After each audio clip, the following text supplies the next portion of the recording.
Bonjour bien-aimés, bienvenue sur la chaîne chrétienne Procès Mondial et bienvenue à l'émission Yeshurun. L'émission Yeshurun où nous retraçons les 12 tribus d'Israël, le peuple hébreu qui a signé l'alliance avec l'Éternel des armées. En rappel, l'émission passée, nous avons vu Israël, les paraboles prophétiques de Noé. Je vais y revenir en rappel. Mais aujourd'hui, nous allons voir, nous sommes le 15 février 2021, nous allons voir Israël de Noé à Abraham. Mais avant d'entrer dans la matière, remettons cette émission entre les mains du Seigneur. Éternel Dieu de gloire, Dieu Tout-Puissant, merci Papa pour la disposition du temps. Merci pour le contrôle de toutes choses. Merci pour nous avoir choisis, Seigneur, pour parler en ton nom. Père de gloire, que cette émission puisse se dérouler telle que toi tu l'as conçue, telle que toi tu l'avais programmée, Papa. Donne-nous, Seigneur, la capacité de transmettre ce que tu nous as donné, Seigneur. Et que ce message puisse pénétrer tes enfants et qu'ils soient fortifiés, qu'ils soient édifiés, Seigneur, qu'ils aient un plus dans la connaissance de tes mystères. Seigneur, nous te prions aussi pour que les gens puissent venir à toi, Papa. Car les temps sont durs, mais c'est toi qui as la solution de l'humanité. Seigneur, nous avons ainsi prié au nom puissant du roi des rois, le Seigneur Jésus-Christ, nous disons Amen. Voilà, bien-aimé, Israël de Noé à Abraham. Mais permettez-moi quand même de rappeler notre texte de base. Notre texte de base dans cette émission se trouve dans Deutéronome chapitre 4 du verset 25 au verset 32. Deutéronome chapitre 4 du verset 25 au verset 32. Lisez ces passages, vous comprendrez ce que nous disons. Mais ce que je peux dire, Moïse nous renvoie pour comprendre la journée dont il parle. Moïse nous renvoie depuis la création du monde pour comprendre tout ce que Dieu a fait, tout ce que Dieu a fait pour arriver au peuple hébreu. Bien-aimés dans l'Éternel, la première émission, nous avons vu de Adam jusqu'à Noé, le déluge. Allez voir, l'émission est sur notre site et sur notre chaîne YouTube, Procès Mondial. Vous comprendrez ce que nous avions dit. Nous avions parlé de la chute d'Adam. Nous avions dit que de la chute d'Adam jusqu'au déluge, nous avions trouvé plus ou moins 1660 années. Nous avions parlé du millénium d'Adam. Nous avions parlé de l'enlèvement du bien-aimé Enoch qui coïncidait à peu près à la mort du bien-aimé Adam. Nous avions aussi dit que Israël s'est caché, Dieu avait caché Israël de rein en rein chez le patriarche qui se sont succédés. La deuxième émission, nous avions parlé de paraboles prophétiques de Noé. Nous étions montés pour comprendre comment Dieu fera le choix entre les trois fils de Noé, c'est-à-dire Sem, Cham et Japheth. Nous avions dit que Dieu choisira Sem pour cacher Israël et que Sem va succéder au sacerdoce à Cham nous avions dit que Cham était le corbeau, Sem la colombe. Allez-y voir et vous allez comprendre tout cela. Nous avions aussi dit que le Seigneur Jésus-Christ, il est mort comme un corbeau, il est monté comme une colombe. D'ailleurs, nous avions promis de revenir là-dessus, mais dans une autre émission avec beaucoup plus de détails. Ici, nous courons des fois derrière le temps. Donc, voilà. Mais pour aujourd'hui, nous allons avancer. Nous allons essayer petit à petit de laisser bien-aimé Noé. Nous n'avons pas exploité toutes les matières. J'avais parlé du scandale géologique avec Noé. On ne peut pas tout exploiter. Mais nous allons avancer. Aujourd'hui, Israël, de Noé à Abraham. Donc, de l'autre côté du déluge jusqu'à Abraham. Pour travailler ça, nous allons voir les tableaux que nous avions préparés. Nous sommes dans Genèse chapitre 11, verset 10 au verset 26. Vous pouvez ajouter 1 Chronique chapitre 1, 18. Aussi Luc chapitre 3, verset 35. Même aussi Genèse 10, verset 22 à 25. Donc, nous allons voir les tableaux que nous avions préparés pour comprendre, pour schématiser toutes ces choses bien-aimées. Alors,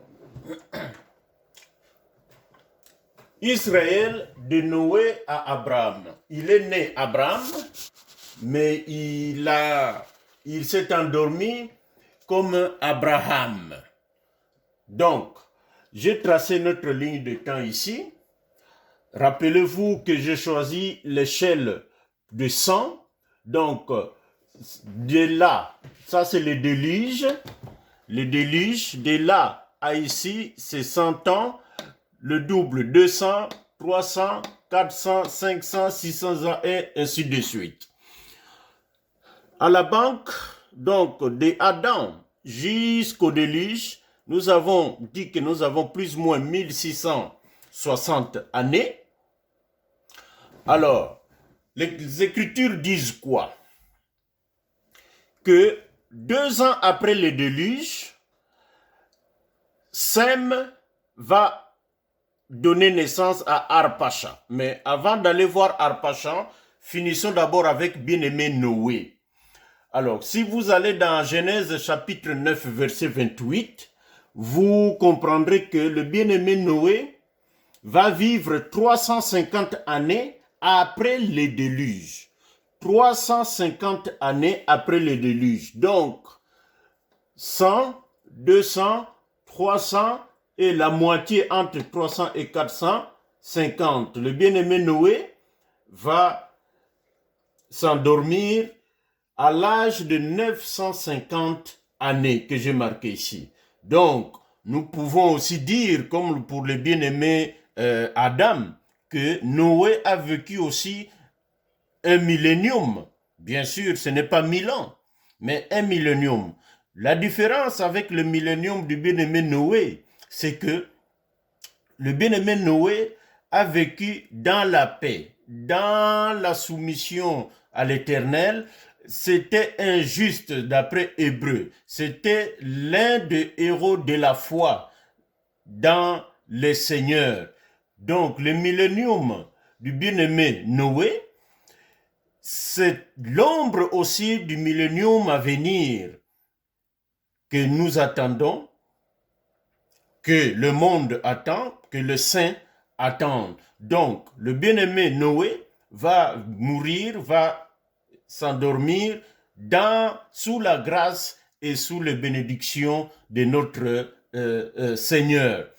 Donc, 350 années, Noé va nous quitter. Alors, Sem, après avoir mis Arpacha, donc 2 ans après le déluge, il va donner naissance à Arpacha et il va mourir 500 ans pratiquement après le déluge, nous avons mis Sem ici, les deux fils de Noé.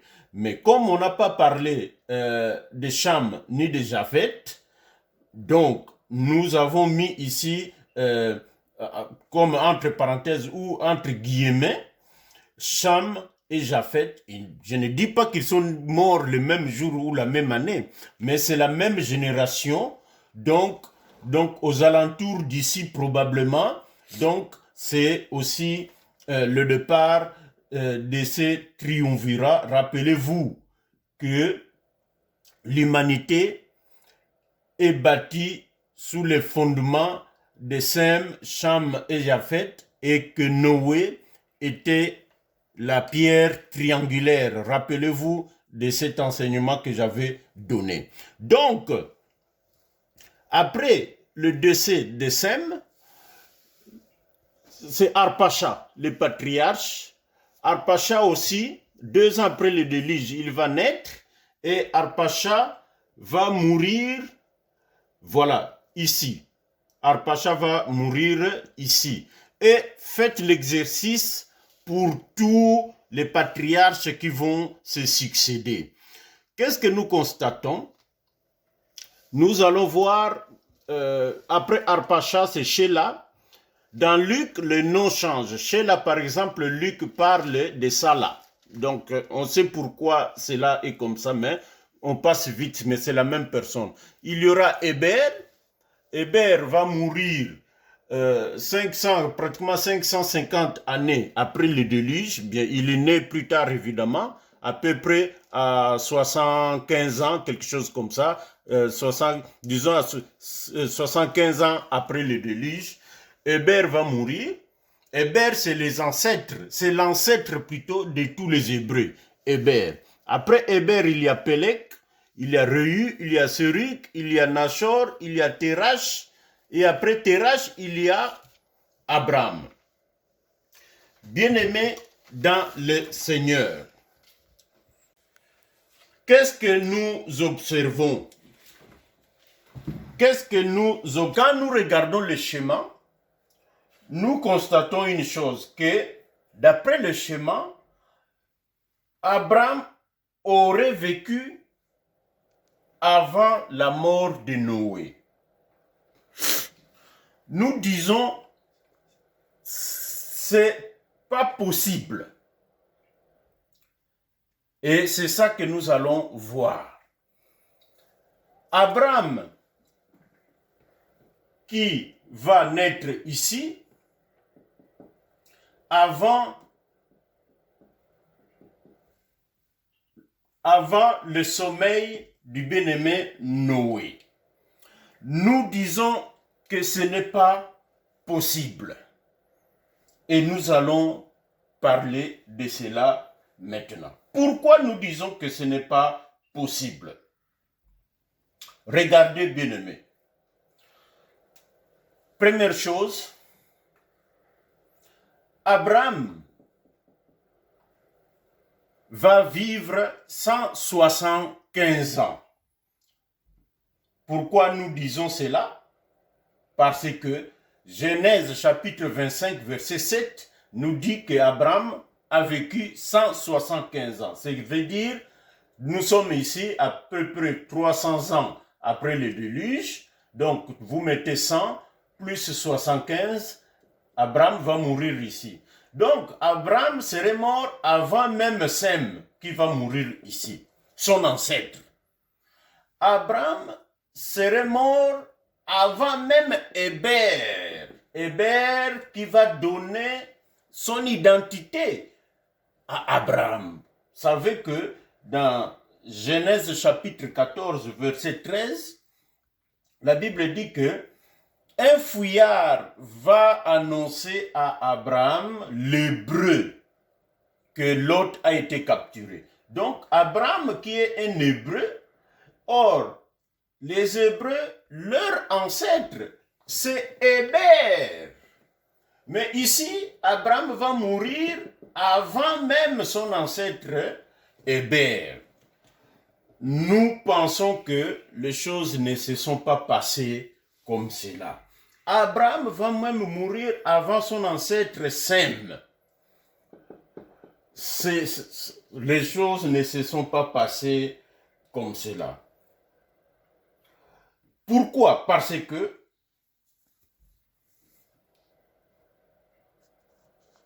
Noé, ici, devrait vivre les événements majeurs qui se déroulent entre Noé, entre le déluge plutôt, et Abraham. Vous savez qu'entre le déluge et Abraham, il y aura beaucoup d'événements. La tour de Babel, il y aura la dispersion, il y aura le partage de la terre. J'y reviendrai, j'ai mis des points d'interrogation même sur Abraham. Donc, entre le déluge et la naissance d'Abraham ici, Dieu va exercer sur la terre, il va imposer sur la terre des grands événements, des grands bouleversements que nous allons voir. Et nous pensons que le bien-aimé Noé n'était pas sur terre lorsque les événements en question vont se dérouler. Et c'est ça que nous allons regarder. Nous allons essayer de regarder ces événements et ces éléments de manière chronologique, bien-aimé. Parce que à la mort de Noé, le Seigneur va planifier, va préparer à exécuter un plan pour faire ressortir Israël de manière physique. Mais avant cela, il doit se dérouler des événements bien-aimés. C'est de ça dont nous allons parler maintenant. Alors, le premier élément, le chapitre 10. Genèse chapitre 10. Genèse chapitre 10. Le chapitre 10 de Genèse est souvent appelé la table des nations ou les concerts des nations. Et le chapitre 10, il faut être prudent lorsqu'on le touche, lorsqu'on le manipule, lorsqu'on l'interprète. Pourquoi nous disons cela? C'est que quand le bien-aimé Moïse donne par exemple la descendance de Cham ou la descendance de Sem ou celle de Japhet, il faut noter que le tout premier verset de la descendance, lorsque Moïse donne les enfants directs de Cham par exemple, là nous sommes encore avant la tour de Babel, avant la construction de la tour de Babel. Mais lorsqu'il descend à la fin pour donner la fin d'une descendance, là il y a déjà les nations, les langues et les territoires de la descendance. Donc nous comprenons tout de suite que là, cet événement, donc ces passages-là donnent des événements après la tour de Babel. Et c'est le cas pour les trois enfants selon leur descendance bien-aimée. Donc le chapitre 10, c'est un condensé de l'histoire. Le chapitre 10, c'est un résumé de l'histoire qui peut couvrir plusieurs siècles. Donc, il faut vraiment être prudent pour le manipuler. Nous allons voir certains éléments. Par exemple, le Genèse chapitre 11, le premier verset et le deuxième verset. Genèse chapitre 11, le premier verset et le deuxième verset parlent d'un exode. Et le mot n'est pas dedans, mais il faut comprendre que c'est un déplacement de toute une population. Donc c'est toute l'humanité qui s'est déplacée d'un point A, que nous taisons le nom, vers un point B, que nous taisons aussi les noms pour l'instant. Donc, nous ne sommes pas là pour polémiquer, Mais après le déluge, et nous pensons que c'est aussi après le sommeil du bien-aimé Noé que ce déplacement-là a eu lieu. Nous avons des raisons de croire que c'est après le sommeil du bien-aimé Noé, et voire même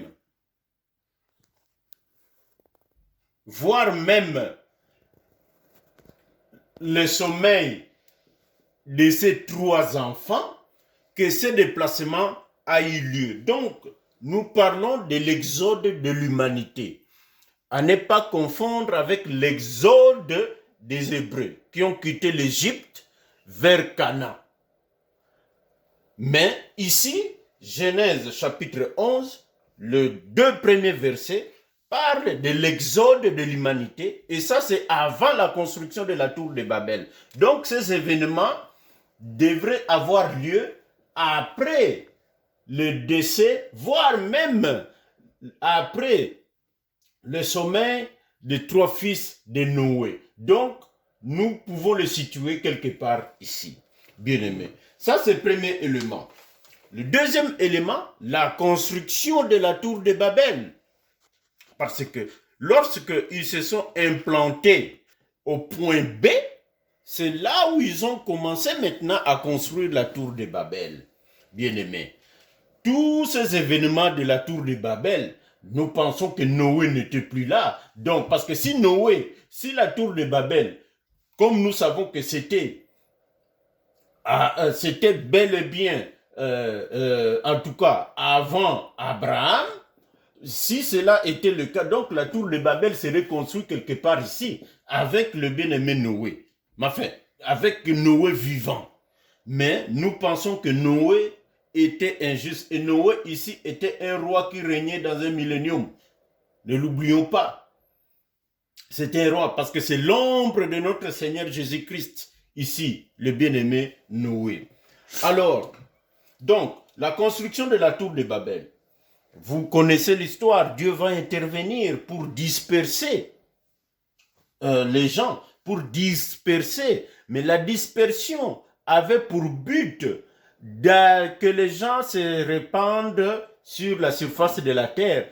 Mais la terre habitait à ce moment-là, parce que nous savons que toute la terre n'était pas encore habitée en ce moment-là. C'est bien aimé Job qui nous le dit. Les extrémités de la terre étaient encore sous la glace. Nous le savons à cause du déluge. Donc, c'était des territoires habitables où les gens devraient se disperser. En se dispersant, il y a eu après création des nations. Donc, c'est dont le chapitre 10 parle. La création des nations, bien aimées, était sous le contrôle, sous la supervision de notre Seigneur Dieu lui-même. Job chapitre 12, verset 23. Même Actes chapitre 17, verset 26. Deutéronome 32, 8 nous dit que à la dispersion des nations, Dieu a voulu s'assurer que chaque nation, ici il y en a 70 dans le chapitre 10, il y en a 70 nations, ici les 3 patriarches fils de Noé, chaque nation avait un archange qui devait le conduire vers sa destinée, vers sa destination, vers sa destinée, bien-aimé. C'est ça que le Seigneur va répéter avec Israël, bien-aimé. Le Seigneur ne fait que répéter tantôt d'une manière, tantôt d'une autre les choses. Le Seigneur ne fait que ruminer, il ne fait que ruminer, il ne fait que ruminer. Il ronfle en quelque sorte. Donc, les nations, chaque nation était conduite par un archange. Cette manière d'agir va être copiée aussi par l'ennemi. Chaque nation aura un prince du monde du ténèbre pour le dérouter, bien-aimé. Et nous voyons cela même dans Daniel, par exemple. Je ferme la parenthèse. Bien-aimés, après la dispersion, Dieu va créer les nations. Parce que jusque-là, Abraham, nous pensons qu'il n'est pas né quand Dieu va créer les nations. Pourquoi? Parce que avec Abraham, Dieu va dire au chapitre 12 à Abraham, quitte ta patrie, quitte la maison de ton père, quitte ta patrie, et tu iras vers un pays que je te montre. Donc, il fallait qu'il y ait déjà création des nations, différenciation raciale et différenciation des langues pour que Abraham se sente étranger dans le futur pays où il ira. Sinon, s'il n'est pas étranger, il parle les mêmes langues avec les autres, il ne se sentira pas étranger. Mais Abraham doit se sentir étranger là où il ira pour lui faire. Donc, nous comprenons qu'il y a eu différenciation physique. Donc, quand on voyait Abraham, on devrait voir des différences avec un Cananéen. On devrait voir des différences avec un Égyptien bien-aimé. Donc, voilà des éléments que Dieu va d'abord mettre en place avant d'aller élire Abraham, avant d'aller chercher Abraham. Autre élément que nous devons ajouter, bien-aimés, des éléments politiques, mais qui sont dans la Bible, bien-aimés. Je n'ai pas puisé cela dans les livres d'histoire que nous connaissons. Il y aura des éléments politiques. Quels sont ces éléments politiques? La Bible nous dit qu'Abraham va arriver jusqu'en Égypte.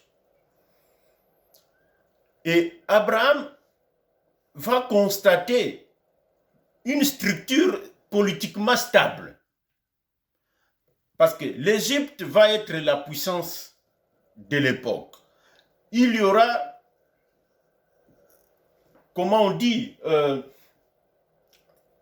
sur le plan économique, l'Égypte va être déjà avancée. Sur le plan politique, l'Égypte va être avancée. Sur le plan militaire, l'Égypte va être avancée. Donc, il y a des éléments que Abraham va trouver en Égypte quand il ira en Égypte à cause de la famine qui va frapper Canaan. Même Jacob plus tard, mais nous ne sommes pas là. Qu'est-ce que nous voulons dire? Que pour que l'Égypte atteigne l'apogée à l'époque d'Abraham, or nous savons que après la tour de Babel, on doit disperser les gens. Nous comprenons que les Égyptiens qui avaient construit la civilisation forte sont partis de zéro pour arriver à un stade. Bien-aimé, cela ne se fait pas en moins de 5 siècles. Cela ne peut pas se faire en moins de 5 siècles. Même Israël, je prends l'exemple politique d'Israël, bien-aimé, quand Josué, quand les enfants, quand Josué met pied à Canaan pour prendre possession de Canaan, entre ces moments-là et le moment où Salomon va régner, parce que nous savons que avec le roi Salomon, Israël a atteint l'apogée. C'est-à-dire, Israël est devenu une puissance politique. Tous les rois du monde voulaient aller consulter Salomon à cause de sa sagesse. Tous les rois du monde voulaient faire commerce avec Israël, avec Salomon. Tout le monde, l'armée, David a laissé une armée puissante parce que c'était lui qui avait conquis des territoires. Bref, avec Salomon, Israël a atteint un apogée politique, au sens politique. Mais entre le moment où Josué, le bien-aimé Josué, met pied à Canaan et le moment où nous voyons Salomon régner, il n'y a pas moins de 2 ou 3 siècles, bien-aimés. C'est beaucoup de temps, c'est le temps nécessaire pour bâtir une civilisation qui va amener le bonheur, qui va amener la puissance. Mais tout ça, c'est fait sous la bénédiction de notre Dieu, bien-aimé. Sans le Seigneur, Israël ne serait pas arrivé à son apogée de l'époque. Et n'oubliez pas que l'apogée que Dieu avait, Israël n'a jamais atteint cela. les niveaux d'élévation que Dieu voulait, Israël n'a jamais atteint. Mais le peu qu'ils avaient atteint, le peu de niveaux qu'ils avaient atteint, donc ça a pris du temps, pas moins de 2 ou 3 siècles de travail, bien aimé, mais sous la bénédiction de Dieu. Donc, nous comprenons que l'Égypte que Abraham doit visiter, entre guillemets, qu'il verra dans sa vie, il va trouver l'Égypte à un niveau élevé parce que les gens de Canaan vont fuir la famine pour aller en Égypte où il y avait l'autosuffisance alimentaire, c'est le terme que je cherchais, le terme cher aux politiciens d'aujourd'hui, l'autosuffisance alimentaire. Donc, ça demande un niveau de développement. Donc, tous ces éléments, bien aimés, ont nécessité beaucoup de temps pour que cela se matérialise. Donc, c'est ces éléments-là qui nous poussent à dire, donc, l'exode, la construction de la tour de Babel, la dispersion, la création des nations, j'ai même aussi le partage de la terre, comme je l'ai dit tantôt tout à l'heure, avec les archanges pour chaque nation, qui est intervenu avec la naissance de Pélec, Pélec avec son frère jumeau Joktan, les enfants de Héber. La Bible dit que la terre fut partagée. C'est pardon que même ici, nous devons mettre un point d'interrogation. Ce sont des éléments qui se sont passés plus tard. Mais tout ça aussi avant qu'Abraham ne soit né, bien aimé. Mais pourquoi cette situation? Il faut se poser des questions. Il faut interroger la parole de Dieu. Pourquoi cela est comme ça? Pourquoi? Deux possibilités. Première, c'est le terme, le verbe engendrer. J'en ai déjà parlé, j'en avais parlé lors de la première émission. Le verbe engendrer veut dire produire, procréer, reproduire une génération. Donc, dans certains cas, ce n'est pas nécessairement le fils que vous produisez, que vous reproduisez, mais c'est votre arrière-petit-fils. Pourquoi j'ai dit cela? Donc, il se peut que Serug n'est pas le père direct de Nachor, et qu'entre Serug et Nachor, il y a que Serug a eu peut-être un autre enfant, et cet enfant a eu Nachor ou a eu un autre enfant, et ainsi de suite. Mais la Bible n'en parle pas. Pourquoi nous disons cela? Quand vous prenez Luc chapitre 3, versets 35 et 36, vous verrez que la généalogie que le bien-aimé Luc donne, dans ce cadre ici, il y a un nom qui s'ajoute. Ce nom, c'est Rainan. C'est plutôt Caïnam. Il y a un Caïnan et il y a un Caïnam, avec un M à la fin. Donc, il est entre Arpacha et Sheila. Donc, Caïnam, si Caïnam s'ajoute comme Luc le dit, ici, entre Arpacha et Sheila, donc, Arpacha n'aurait pas eu Salah ou Sheila. C'est Caïnam qui aurait eu Sheila. Donc, si vous ajoutez un nom ici, cela prolonge plus loin de 30 ou 50 ans la naissance du bien-aimé Abraham. Et si vous ajoutez combien de noms qui manquent, combien de noms qui manquent pour éloigner, pour distancer le bien-aimé Abraham, nous ne le savons pas. Je prends un exemple. Quand je dis engendrer, n'est pas nécessairement être le père direct. C'est le cas dans Genèse chapitre 10, verset 7. Genèse chapitre 10, verset 7, ça donne la descendance de Cham. En particulier Couche, qui est le fils de Cham. Alors, Couche va avoir 5 fils. Vous regardez les noms au verset 8. Non, au verset 7. Couche va avoir 5 fils. Mais en bas, au verset 8, on nous dit que Couche engendra aussi Nimrod.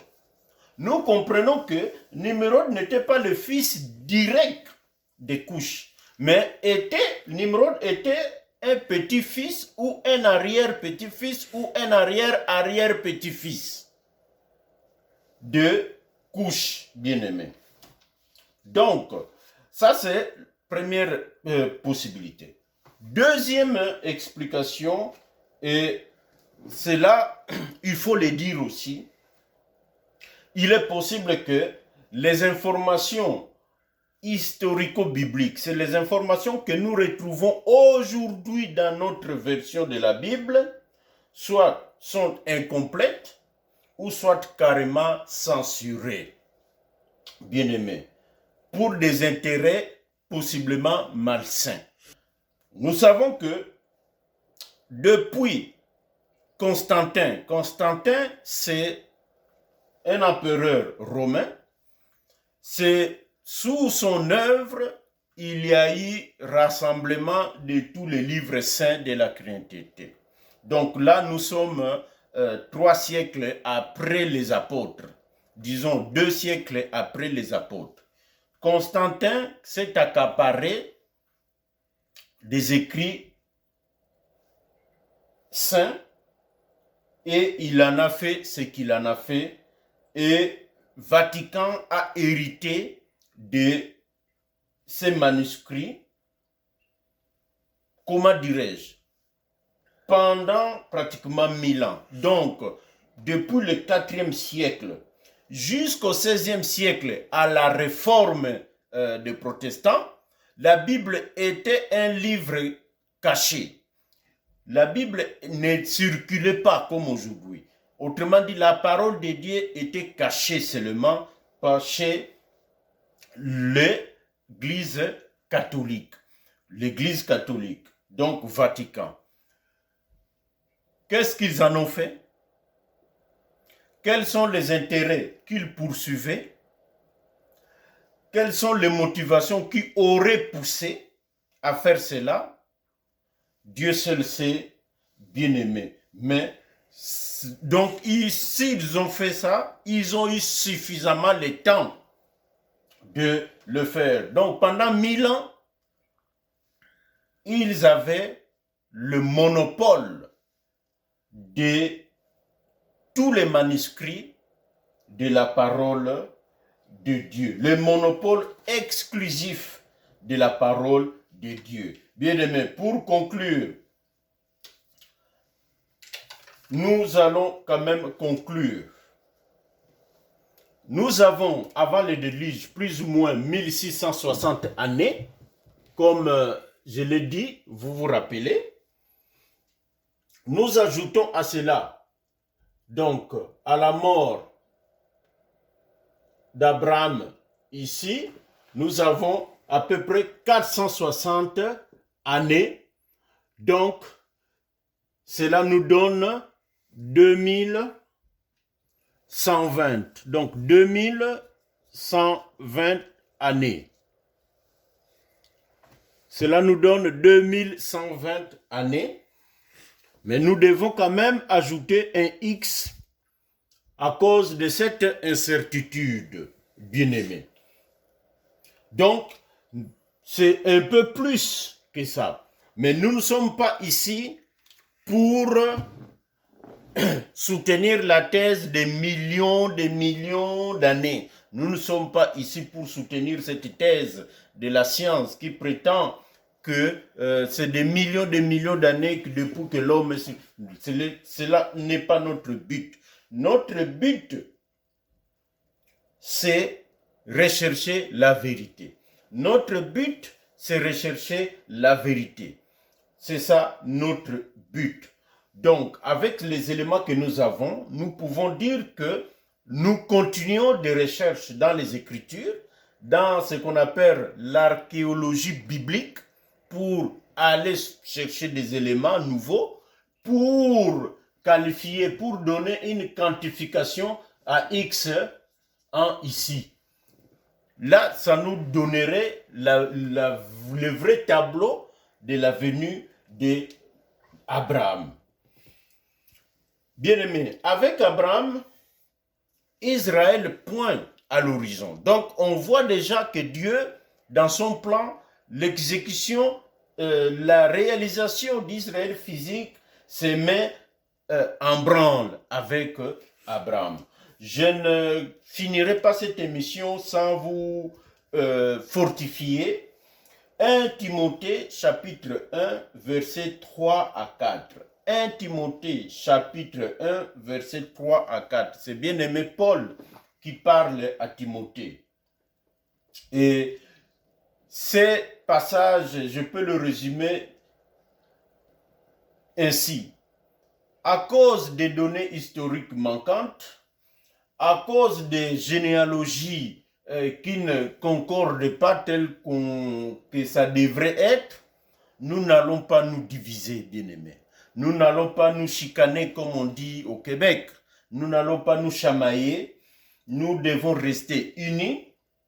Le plus important, c'est Christ est mort et est ressuscité pour nous donner la vie éternelle et pour nous donner l'unité. L'unité n'empêche pas la recherche de la vérité historique. L'unité n'empêche pas de chercher des raisons là où nous voyons que ça ne marche pas. Mais le plus essentiel, c'est notre Seigneur Jésus-Christ.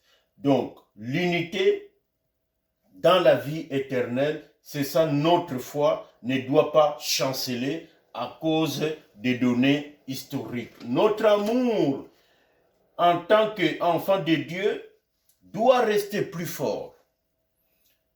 Si vous avez des questions ou d'autres points de vue, ce n'est pas mauvais. Nous allons les partager. Appelez-nous ou écrivez-nous, bien-aimés. Nos coordonnées s'affichent pour nous contacter si vous le voulez. Je vais finir par une prière de conclusion. Prions. Éternel Dieu, Père éternel, toi qui règnes dans les lieux élevés, toi qui as disposé toutes choses bien avant la création du monde, Seigneur. Merci, Papa, pour ces révélations.